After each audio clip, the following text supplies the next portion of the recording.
School মাঠে বিভিন্ন জায়গায় কোরআনুল কারীমের তাফসীরুল কোরআন মাহফিলের আয়োজন করে থাকি। তো আল্লাহ রাব্বুল আলামিন জান্নাতের মধ্যে তাফসীর মাহফিলের আয়োজন করবেন। জোরে কোন সুবহানাল্লাহ। কিসের আয়োজন? তাফসীরুল কোরআনের আয়োজন হবে জান্নাতে। তাফসীরুল কোরআনের আয়োজন জান্নাতে, এটি হেডলাইন। সুবহানাল্লাহ বলেন। এরই আলোকে আজকের সংক্ষিপ্ত আলোচনা ইনশাআল্লাহ গুটিয়ে নেব।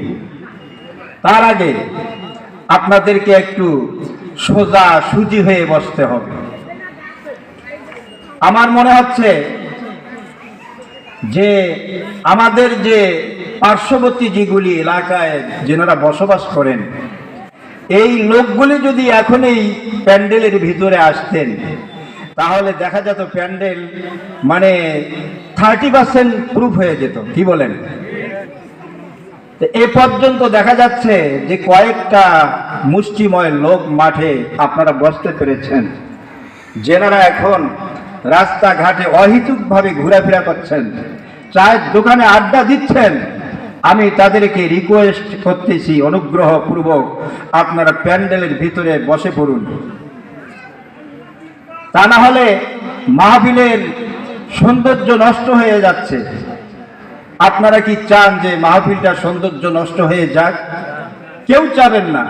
যদি না চান তাহলে আমরা অতি সত্বর কোরআনুল কারীমের মাহফিলের প্যান্ডেলের ভিতরে বসে পড়ি। এখনই আমাদের মূল আলোচনাগুলি সামনে আসতেছে, আমরা মূল আলোচনাগুলির দিকে আমরা এগিয়ে যাব ইনশাআল্লাহ।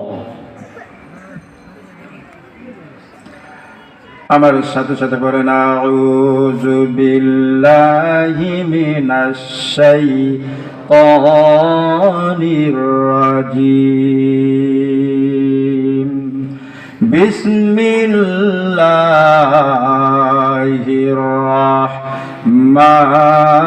রাহমানির রাহিম।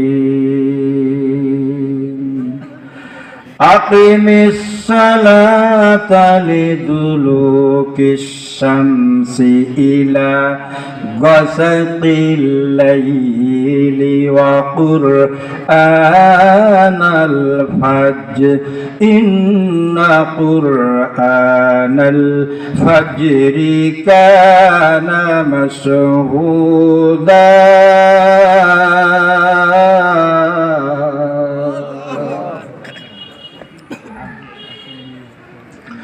وقال رسول الله